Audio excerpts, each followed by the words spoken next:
Eu sou Dandara, como o pessoal falou, eu sou uma das cofundadoras da Paileiros Paraíba. Paileiros Paraíba.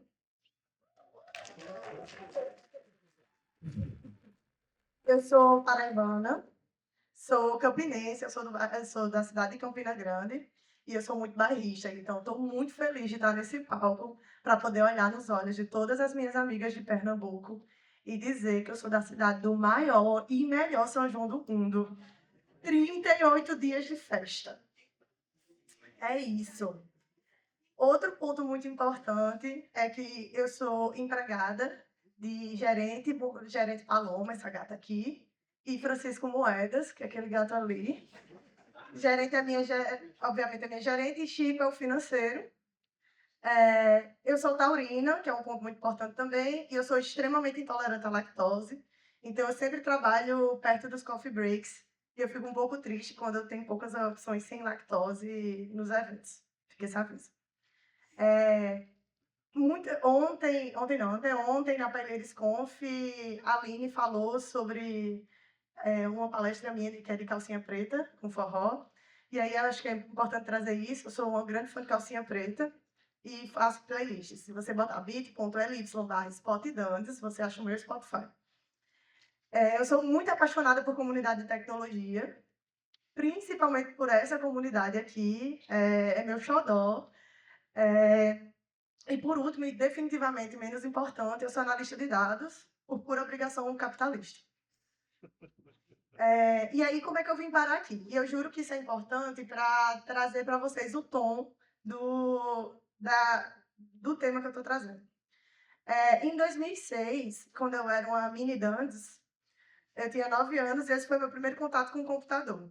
Era a Copa do Mundo na Alemanha e eu lembro que meu irmão desenhou o computador que era para os meus pais comprassem. Era um Super Pentium 4. E aí, quando eu olhei esse computador pela primeira vez, eu pensei, tá bom, mas como é que ele sabe o que é que eu estou querendo fazer? Tipo, eu clico ali e ele vai para algum lugar. E isso, depois de um bom tempo, eu entendi que, na real, existiam pessoas que faziam esses programas, as pessoas programadoras. E aí eu fui guiando minha vida, dizendo que eu queria ser programadora de geladeira. Como eu disse, taurina. Eu queria poder saber qual comida eu tinha que comprar. Ironicamente, eu odeio sistemas embarcados hoje. Em 2013, no meu terceiro ano do ensino médio, duas coisas muito importantes aconteceram. Eu comecei a programar em Python, foi quando eu fiz meu primeiro Hello World. E eu fiz meu primeiro Enem, e graças a Deus o único. E aí eu passei para a computação na UFCG. A UFCG é a Federal de Campina Grande e o curso de computação de lá é um curso de muita qualidade. Então, eu tive acesso a estar num curso de muita qualidade na minha cidade, o que financeiramente possibilitou muita coisa. Então, em 2014, iniciava meu sonho. Aí você pensa, tem milhões de anos aí entre uma coisa e outra, então eu tinha altíssima expectativa. Eu era uma ótima aluna no ensino médio. Eu entrei no curso e eu gostei tanto de cálculo 1 que eu fiz 2 vezes. E aí, todo período eu fazia assim, não, vai ter que ter uma cadeira que me faça não desistir do curso. E aí eu ia colocando umas coisinhas e tal. E eu fiz muito pesquisa. E durante um tempo eu pesquisei sobre mulheres na área de tecnologia, o que faz as mulheres não entrarem para a área de tecnologia. E aí, por causa disso, em 2017, eu estava organizando um evento, que um dos meninos falou de evento de universidade, aqui agora há pouco, e eu estava organizando um evento desse estilo, que é a SAC, a Semana Acadêmica de Ciência da Computação, da UFCG. E a gente fez uma reunião para as mulheres do curso, pela primeira vez. E essa reunião, ela lotou um auditório que a gente tinha. A gente ficou tão abismada com isso, que de lá a gente saiu. A gente tem que fundar um grupo, que foi o Elas Computação, o @Elas Computação. E por culpa de todas as minhas amizades, eu fui obrigada a me candidatar como coordenadora e eu venci a eleição. Então, eu orgulhosamente sou a primeira coordenadora do grupo. E esse grupo existe até hoje, é meu xodó, ele tem mais de 200 mulheres. E eu fico muito feliz de ver que essa comunidade, que foi a minha primeira comunidade real, ela ainda persiste. E aí, em 2018, eu estava no evento, cuidando das meninas do Elas, porque eu estava no evento de security, eu defendo até meus amigos que são, mas não é minha praia. E aí eu conheci uma menina que ela colou do meu lado e fez assim: Ei, eu movimento DG em João Pessoa, tu movimenta uma comunidade em Campina, bora movimentar uma comunidade na Paraíba? E eu, que estava no meu último ano da universidade, que tinha pouca treta na cabeça, fiz: bora? E aí ela convenceu outras pessoas e assim surgiu a Paileiros. E nesse mesmo ano, foi o ano que teve a Python Nordeste em Campina Grande, que também foi o ano que teve a maior greve dos caminhoneiros. E todo mundo que foi para a Python Nordeste em 2018 sabe como foi horrível, porque estava tudo parado. E eu estava no apoio da Python Nordeste. E lá eu conheci pessoalmente a minha primeira paineira, que ela está tentando achar aqui minha contadora, que é Bruna. Eu não sei onde é que ela vai estar, mas Bruna está por aqui. Ela me vendeu um bottom da Paineira de Teresina.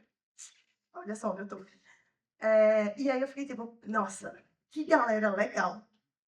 E aí nisso eu me apaixonei. Então, depois daí, eu comecei a entrar mais na comunidade. Mas eu estava terminando o curso, então eu estava com um sonho de fazer mestrado. Toda a minha vida era extremamente planejada. Eu queria terminar o curso, fazer o mestrado, terminar o mestrado, passar uns 3 anos trabalhando no mercado, voltar a fazer o doutorado e ensinar. Era esse meu plano. E aí, tanto era meu plano que eu, maluca que eu sou, não submeti para mais nada. Eu só me submeti em um programa de mestrado para um tema específico. E, por sorte, eu passei. Por sorte, não, competência. Vamos lá, né, galera? E aí, em 2019, eu comecei meu mestrado. E aí, eu sou da área, apesar de ser uma pessoa analista de dados, a minha área de pesquisa é interação humano-computador, na área de fisicalização de dados. O que é uma fisicalização de dados? A gente tira do mundo das telas a visualização e coloca ela no mundo físico.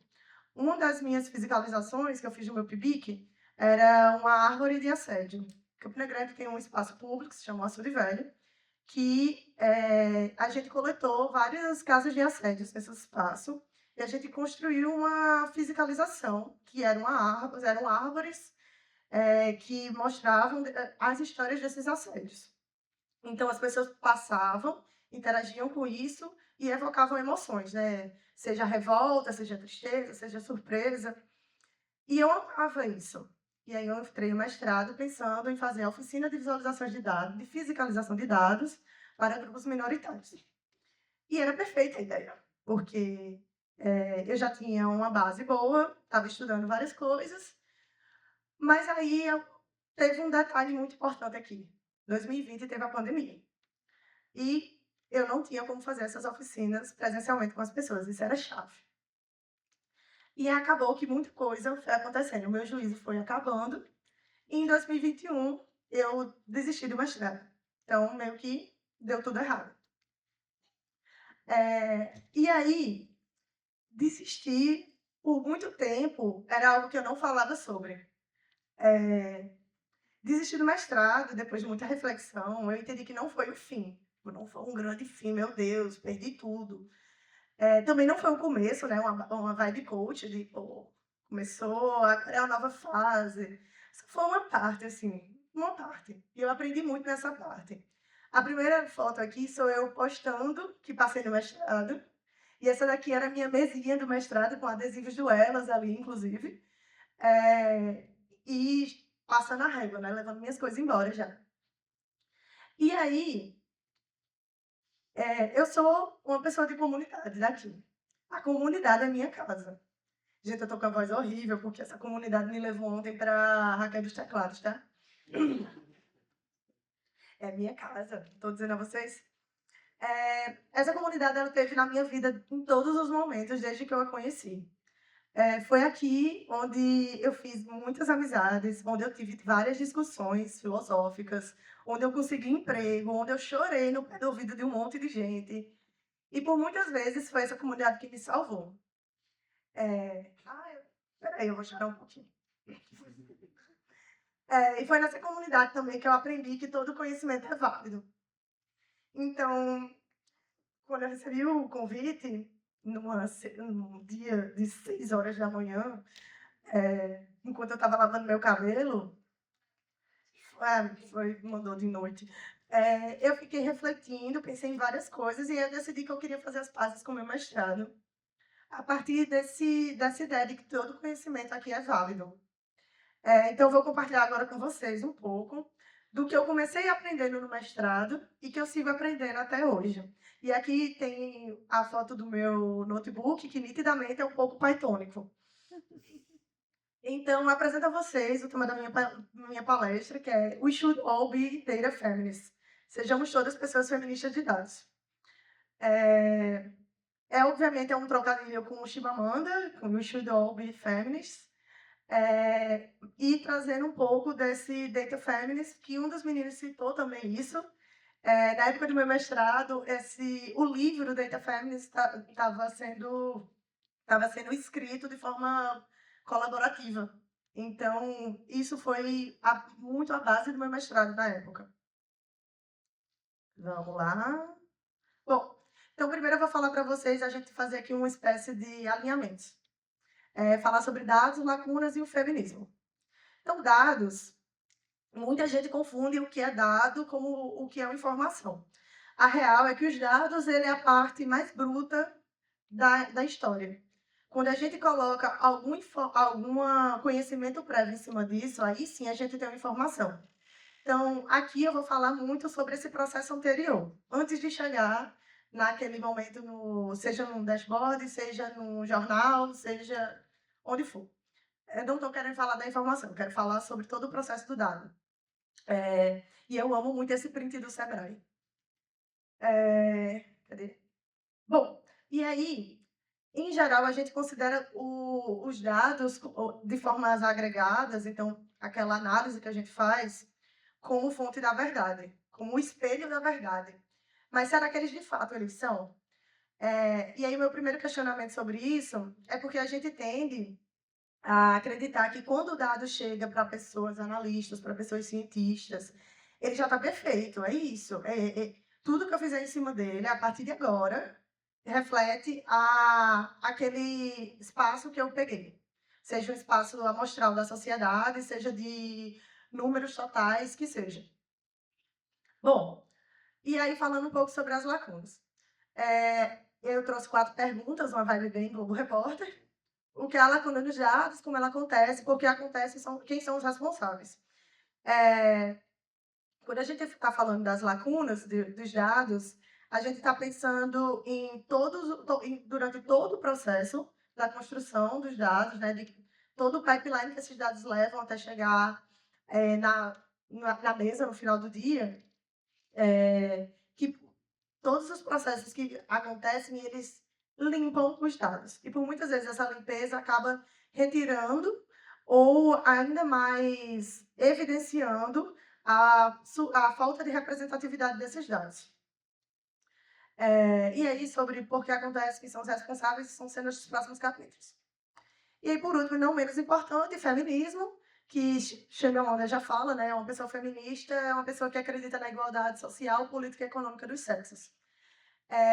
Para além de gênero, a discussão do feminismo também vai para sobre classe e sobre raça, porque são coisas que perpassam a gente enquanto pessoas numa sociedade.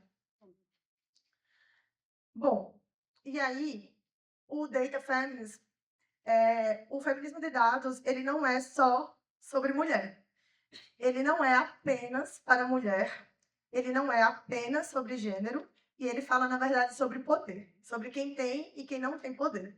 E uma das coisas que me incentivou também a trazer aqui essa palestra é que, nesse livro de Ignace Klein, elas falam sobre quando elas tinham alguma pesquisa sobre mulheres na área de tecnologia, ou qualquer discussão sobre mulheres na área de tecnologia, quando elas chegavam para falar para alguns professores sobre isso, os professores faziam: que massa, vou mostrar para as minhas alunas. E aí, então, as respostas delas eram: fale para todos os seus alunos, não fale apenas para as suas alunas. Porque senão, e eu acho, como uma pessoa de comunidade de mulheres, eu acredito muito que esse espaço da gente enquanto painéis é um espaço muito correto. mas a gente precisa passar para além disso. Então, passar para que todas as outras pessoas, não só mulheres, falem sobre esse espaço do feminismo de dados, nesse caso. Bom, nossa, eu preciso ficar por aqui, né? E aí, a lacuna dos dados é engraçado. Sobre a lacuna dos dados, eu comecei a ler isso em um livro que se chama Mulheres Invisíveis, que é citação do Data Feminism. E a gente coleta dados desde que o mundo é mundo. A gente sempre está interessado em saber sobre o nosso passado, sobre o nosso presente, tipo, todo o presente, e para onde a gente vai.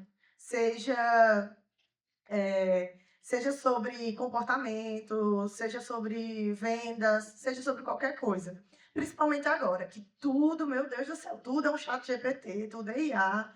E, obviamente, a gente está tendo dado coletado aqui o tempo inteiro, seja no meu relógio, no meu celular, em qualquer coisa que vocês têm aí. Eu tenho certeza que o bolso de vocês está coletando dado nesse exato momento. Mas aí, o que é que acontece quando essa coleta de dados ela é feita na perspectiva apenas de uma parte da população? E aí, nesse sentido, Caroline Pérez, Caroline Criado Pérez, ela escreve esse livro Mulheres Invisíveis, que é o viés dos dados em um mundo projetado para homens. Esse livro é incrível, recomendo muito, muito, muito. Ela faz uma coletânea de vários artigos mostrando como a real é que o mundo ele foi feito sobre uma perspectiva que não fala sobre o todo.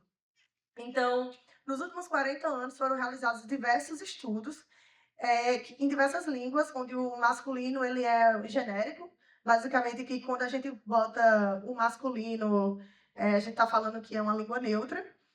E a real é que perceberam que não é, quando isso acontece, não é realmente compreendido como algo genérico. Então, por exemplo, quando eu falo, eu estava numa sala com vários programadores, eu tenho certeza que vocês pensaram em vários homens, mas poderia ter sido várias mulheres e um cara. Porque na nossa língua, quando tem um cara, viramos programadores, não somos mais programadoras. Inclusive, nesse livro, ela mostra algumas pesquisas sobre como isso afeta as crianças. As crianças, antes de entrar no colégio, elas têm uma visão de, por exemplo, quando se fala astronauta, por várias vezes elas desenham mulheres astronautas. Mas quando começam a falar sobre os astronautas, depois que elas entram no colégio, né, que elas começam a ter mais esse espaço com a sociedade, esse contato com a sociedade, elas começam a desenhar mais homens. Então, desde cedo, a gente coloca esse genérico masculino, mas na real, a gente está falando sobre homens. Bom, então, o resultado de uma cultura que o masculino padrão, do masculino padrão é que a experiência, a perspectiva masculina, ela passa a ser universal. E tudo fora isso é lixo. Então, mulheres são lixo. Pessoas não binárias são lixo.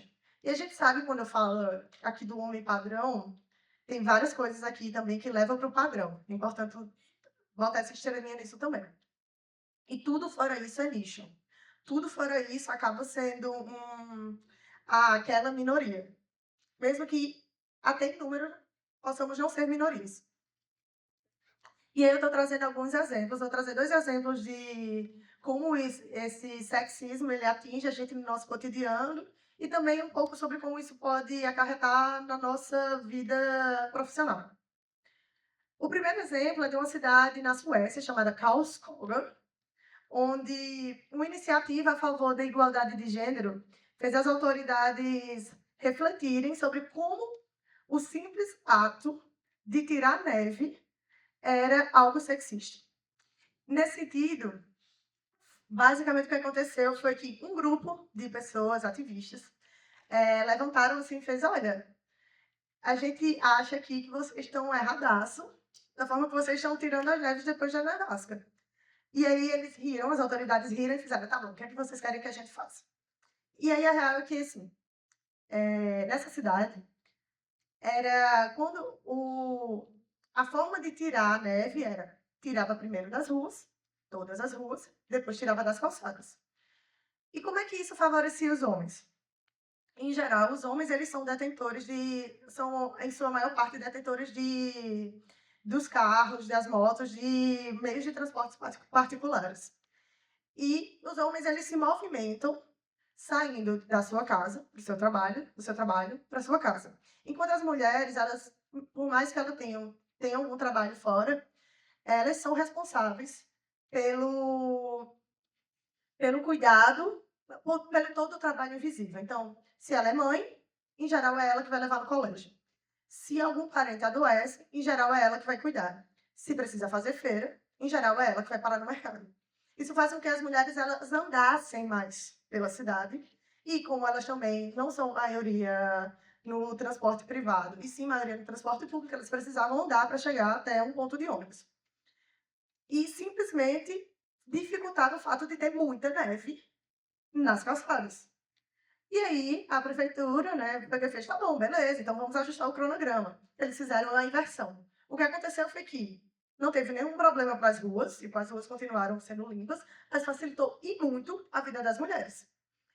Esse caso, desse cronograma, ele não foi criado para favorecer os homens. Ele não foi pensado nisso.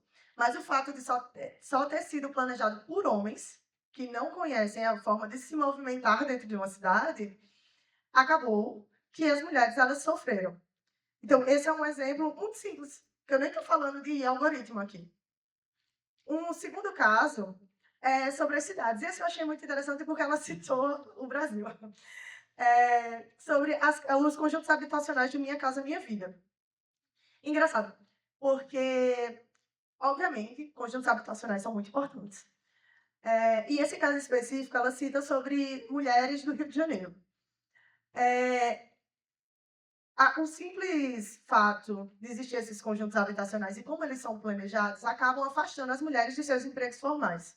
Por quê? Porque, em geral, essas mulheres elas estão em espaços que são espaços mais próximos para onde elas se locomovem, seja para o seu trabalho, seja para o colégio das crianças, seja perto de hospitais, de mercados, pipipipopopó. E aí, esses conjuntos habitacionais, eu não sei como é exatamente na cidade de vocês, mas em várias que eu já olhei, eles são um pouco mais afastados, eles são periféricos. Isso faz com que, e a forma como as cidades elas são projetadas de forma que você tem que ir até o centro para poder ir até a outra zona da cidade, dificulte a locomoção dessas mulheres. E aí, por causa disso, dado que essas mulheres estavam em regiões mais afastadas do centro, elas precisavam demorar ainda mais para chegar no trabalho. Então, um trabalho que você demoraria 1 hora para chegar, passou a demorar 2, 3 horas para chegar. E aí, pensa, se ela demora 2, 3 horas para chegar, 2 a 3 horas para voltar, o tempo de fazer todo o trabalho invisível de manutenção de uma casa foi reduzido. E o tempo de descanso foi beleléu também. Então, ela cita o exemplo, inclusive, de uma senhora específica que ela precisou largar o emprego. E aí entra o outro ponto. Nesses conjuntos habitacionais, é proibido o trabalho informal. Então, é proibido ser cabeleireira, é proibido ser manicure, é proibido. E aí, para onde é que a gente vai? Sabe? Esses espaços, eles se tornam apenas excludentes. E aí ela cita um caso muito interessante de uma cidade da Europa, que eu esqueci o nome, mas que mudou isso de uma forma muito simples.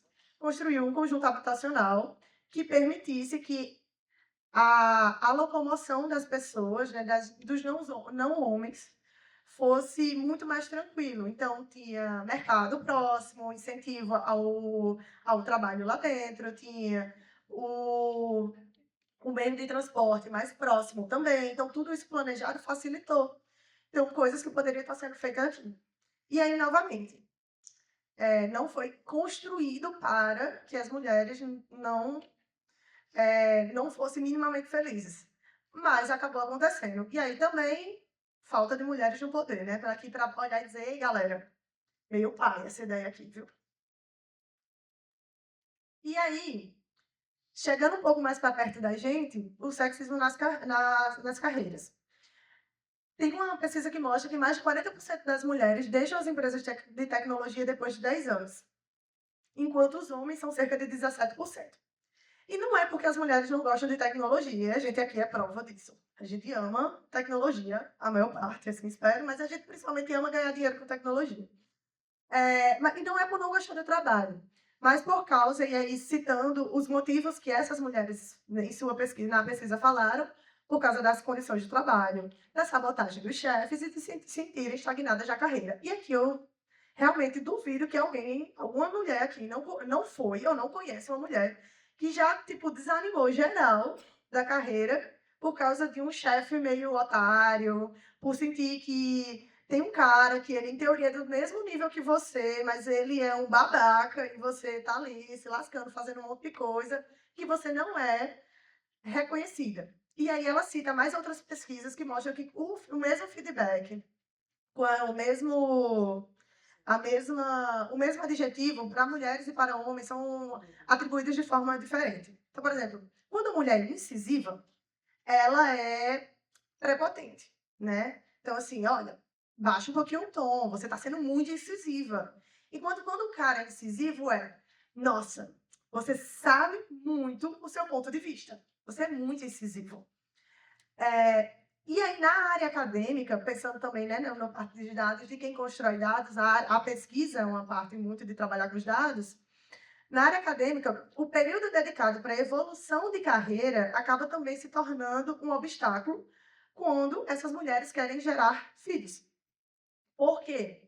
Porque casa exatamente com a época que você está no seu mestrado, no seu doutorado, está produzindo artigo, está indo para o pós-doc. Então, quando as mulheres que são pesquisadoras acabam chegando em casa para fazer seus artigos, porque bem sabemos, número de artigo na academia conta bastante, elas acabam batendo com todo esse trabalho de manutenção de uma casa. Enquanto você ser um homem, pai, pesquisador, é muito top. Porque você termina de fazer suas coisas no seu laboratório, na universidade, vai para casa, se tranca e continua a sua pesquisa. E isso também é um dos motivos pelos quais mulheres são minoria nos artigos e, consequentemente, são menos citadas. E a gente sabe que citação é uma coisa muito importante na carreira acadêmica. Bom, e aí, fechando aqui a parte sobre lacunas e afins, falando sobre os princípios do Data Feminism. O primeiro princípio do feminismo de dados é examine o poder. Basicamente, o que Klein e Dinásio propõem é que a gente reflita. Esses 7 princípios são para reflexões. O primeiro princípio é para a gente pensar, quem é que tem o poder nas mãos? É muito bonito quando a gente fala assim, não, o algoritmo fez alguma coisa. O algoritmo é racista. O algoritmo... Ai, porque aquela empresa é má. Certo. E aí ela é um ser onisciente, assim, né? É uma religião. Então, eu sinto que a comunidade Python, ela me abraça um pouquinho nesse sentido do pluralismo. Porque quando se fala do feminismo de dados, o pluralismo, ele quer dizer que a gente tem que olhar para diferentes perspectivas quando a gente quer ter um conhecimento final. Então, se só eu, dando a linha aqui, ó, digo, essa análise é desse jeito, os dados são esse, no final, só vai falar sobre a minha perspectiva. Quando a gente constrói coisas em comunidade, né, em conjunto, a gente começa a olhar diferentes perspectivas, começa a ter discussões saudáveis e começa a aprender e olhar para públicos que às vezes a gente nem olhou. Então, e aí eu cito Paileires, as nossas assembleias da Paileires, que a gente sempre traz, alguém sempre levanta a mão e fala, não, mas eu tenho esse contexto aqui que vocês não estão considerando, galera. E isso é muito interessante. Então, quando a gente tem um ambiente plural, para além de ficar muito bonito na empresa o selo de diversidade, isso também promove que os algoritmos, o que a gente entrega, o nosso produto final, ele também vai abraçar as pessoas como um todo. E aí, cadê? E é um ponto muito importante, né? Quando pessoas plurais detêm o poder, ou seja, quando mais de nós estamos aqui trabalhando com esses algoritmos, trabalhando com todo esse processo, a gente faz com que isso também seja refletido para frente. Ou seja, que o produto, ele realmente ele vai abarcar todas as pessoas. E aí, o sexto e penúltimo princípio, eu considero o contexto, que é muito divertido, porque às vezes as pessoas elas tendem a falar sobre dados que elas não conhecem. E aí eu amo de paixão essas correlações malucas, que tem uma de Nicolas Cage, aí eu fui procurar uma um pouquinho mais atualizada, que é o energia solar gerada na Argentina, é super correlacionado com pesquisas do Google sobre vacinas, se vacina funciona. Se a gente olhar direitinho, toda vez que a Argentina está gerando energia solar, as pessoas duvidam mais da vacina.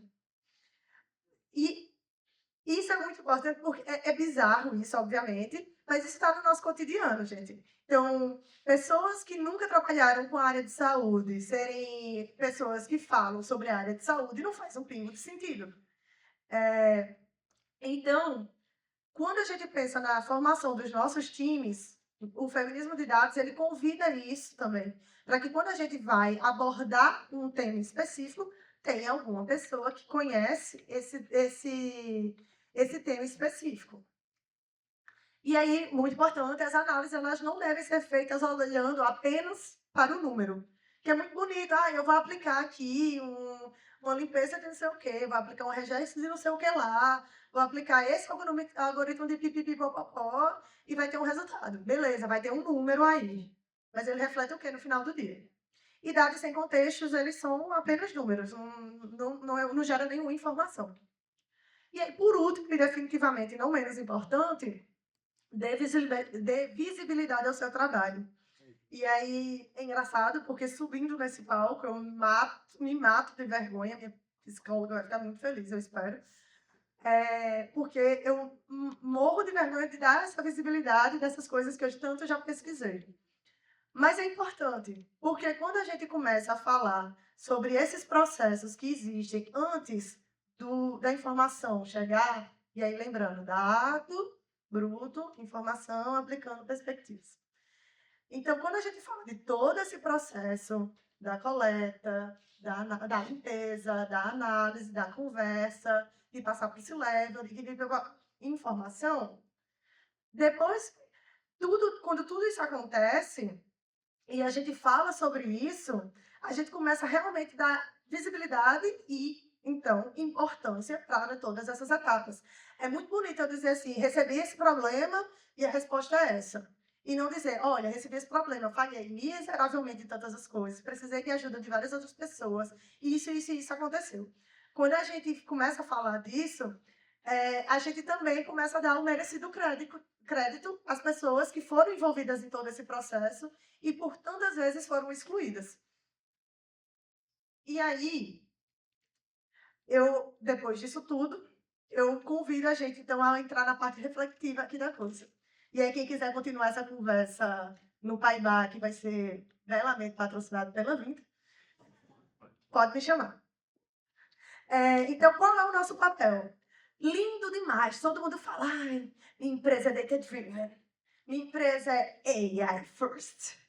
Massa, mas o que isso significa? Quais são esses dados que vocês estão olhando? Quando eu coloco um código e quero a resolução desse dado, ele está falando sobre o quê?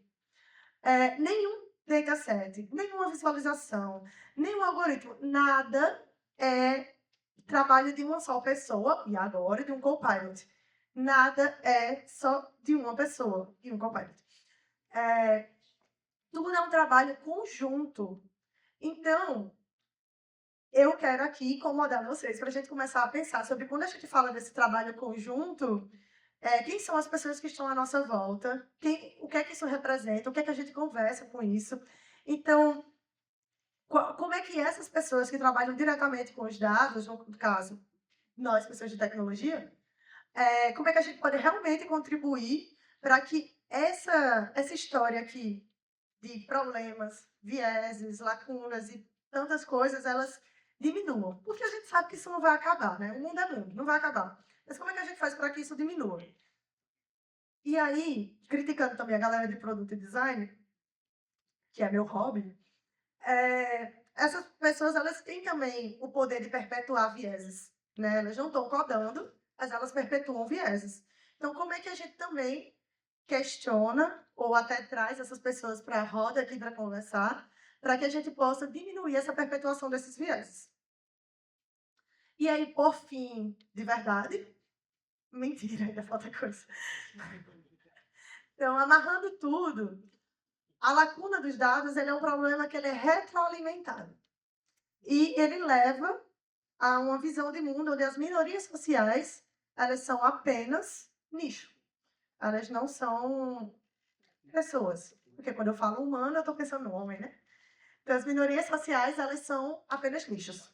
E esse pensamento de nicho, se ele não for parado em qualquer etapa dessa produção de um conteúdo, no caso, pensando nós, pessoas que trabalhamos com tecnologia, ele vai ser perpetuado por quem consome. E nós, inclusive, temos um problema ainda maior. Porque tudo que a gente produz em larga escala. Então, ela não está atingindo um problema só da tua cidade, como daquela cidade lá da Suécia. A gente está atingindo o problema do Brasil inteiro.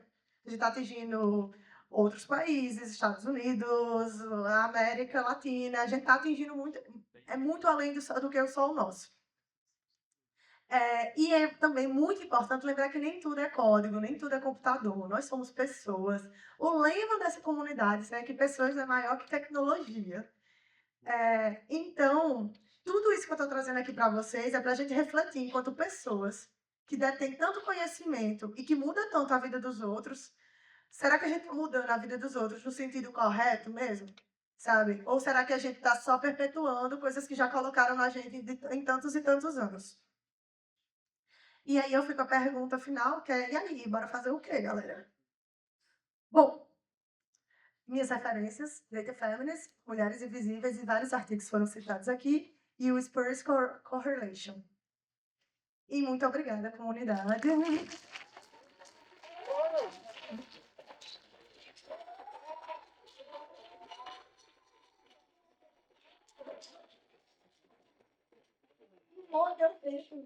muito mais.